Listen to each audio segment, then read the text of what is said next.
Bonjour à tous, bienvenue dans cette nouvelle vidéo sur la chaîne YouTube du cabinet. Et dans cette vidéo, je vais énoncer ce que je considère comme étant la pire arnaque du droit au séjour en France.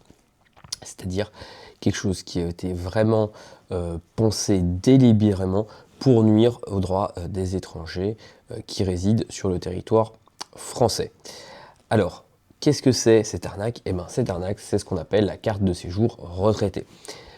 De manière assez intéressante, quelqu'un a posé cette question dans les commentaires en disant, dans la vidéo où je parlais des pires titres de séjour, il a parlé justement de cette carte de séjour retraité, et ça m'a donné l'idée de faire donc cette vidéo sur le sujet, parce que je pense qu'on n'en parle pas assez, ou en tout cas les gens la connaissent assez peu, et c'est réellement une escroquerie du droit des personnes qui vont obtenir ce titre de séjour.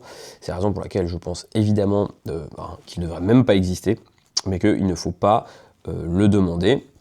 Et donc, c'est important, je pense, de faire un petit point sur pourquoi ce titre de séjour est une telle supercherie, et évidemment, ce qui cache en fait, et le problème qu'il y a derrière. Alors, petite base juridique, hein. Donc, la carte de séjour retraité est prévue à l'article L426-8 du CESEDA, ou à l'article 7 ter de l'accord franco-algérien pour les Algériens. Elle est délivrée à toute personne donc, qui a résidé en France sous couvert d'une carte de résident, c'est-à-dire une carte de 10 ans, et qui décide de liquider sa retraite et qui va s'établir hors de France.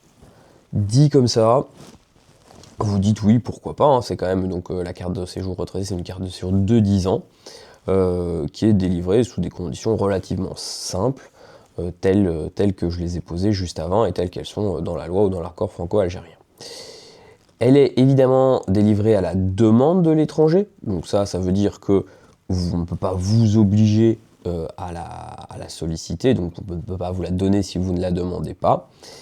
Et elle permet donc à l'étranger qui la détient, pendant la durée de sa validité, donc 10 ans, de venir à tout moment en France, sans visa évidemment, hein, à solliciter, et il peut rester sur le territoire de manière continue pendant 1 an. Après il repart dans son pays, mais après il peut revenir, hein. Donc voilà, 1 an, je passe un jour dans mon pays, je reviens, ça revient à 0, et donc je peux recommencer de 1 an, et elle peut être renouvelée de plein droit.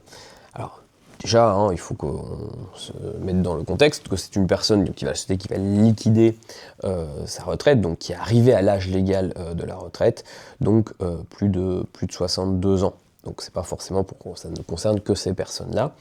En plus, il faut que ce soit des personnes qui aient eu une carte de résident pendant 10 ans.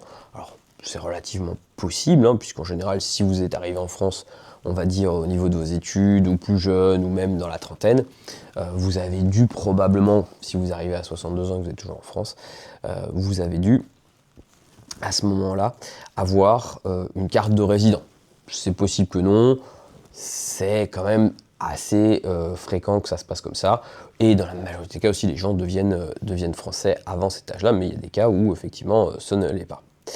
Alors, le gros souci de la carte de séjour retraité, et je vais vous expliquer évidemment pourquoi, c'est que les personnes qui la détiennent s'engagent à conserver leur résidence hors de France.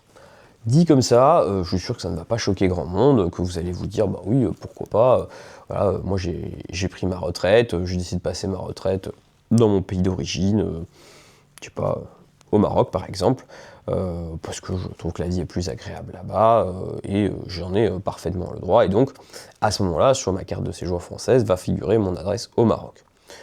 Et là, bon, j'ai pas l'impression que ça va choquer beaucoup de gens quand ils vont entendre ça, et en plus après, bah, du coup je peux revenir, et je perçois toujours ma retraite, hein, il n'y a pas de difficulté là-dessus, mais ça me permet de vivre dans le pays, entre les deux pays en tout cas, sans avoir de difficulté pour revenir en France par la suite.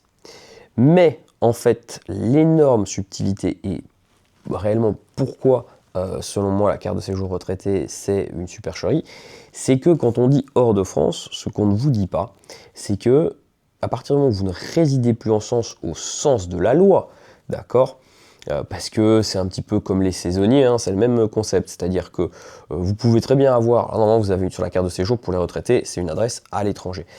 Mais pour les saisonniers, par exemple, ils ont une adresse en France sur leur carte de séjour. Mais la problématique est la même, c'est que si au sens de la loi, vous êtes considéré comme résident à l'étranger, et ben à ce moment-là, vous n'avez pas les droits de quelqu'un qui réside en France. Or, le droit qui ici va être problématique, c'est la sécurité sociale. Parce que pour bénéficier de la sécurité sociale en France, évidemment, il faut vivre en France. Et si vous n'avez pas d'adresse en France, ou si sur votre carte de séjour, c'est écrit une adresse à l'étranger, eh ben, vous ne pouvez plus bénéficier de la sécurité sociale. Voilà, c'est ça l'énorme arnaque de la carte de séjour retraité, c'est que ça prive ces gens qui ont quand même vécu 10 ans en France, hein, qui liquident un régime de retraite, donc par définition, ils ont quand même en général travaillé, et donc cotisé pendant une période relativement conséquente, hein, ça peut être plus que 10 ans, ça peut être plusieurs 20, 30 ans, et si ils décident de prendre la carte de séjour retraité, à ce moment-là, eh ben, ils pourront revenir en France, bien sûr, mais par contre, ils ne pourront plus bénéficier de la sécurité sociale. Et ça, c'est extrêmement dur, puisque ça veut dire que vous n'avez plus aucun des bénéfices pour lesquels vous avez cotisé toute votre vie d'actif.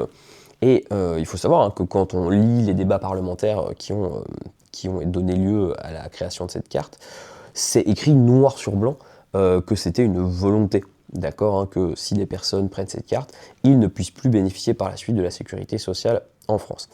Et alors, pourquoi, me direz-vous?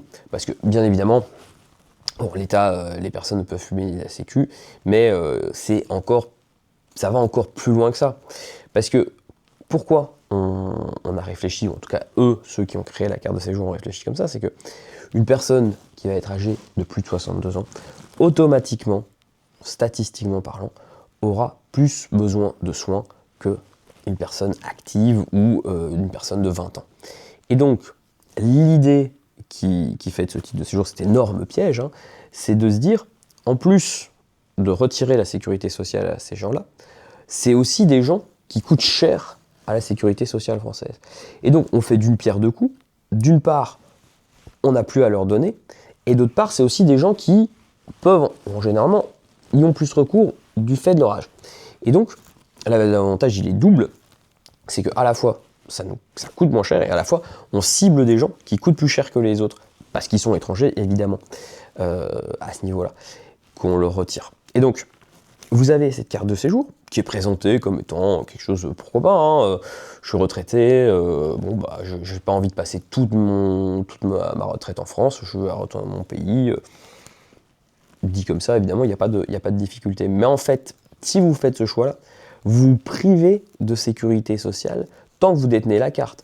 Alors, en plus, cette carte, elle dure pour 10 ans. Donc, ça veut dire que pendant 10 ans, vous n'avez plus de sécu. Alors, vous pouvez la renouveler au bout de 10 ans, hein, mais vous aurez toujours la même carte. Donc, comprenez bien à quel point cette carte, elle est vraiment problématique. On la voit peu dans les faits, ou en tout cas, j'ai eu rarement l'occasion j'en vois pas si souvent que ça. Tant mieux, j'ai envie de dire, tant mieux, parce que c'est vraiment une carte à ne jamais solliciter et qui devrait rester dans les tréfonds du code, voilà, comme des choses anecdotiques.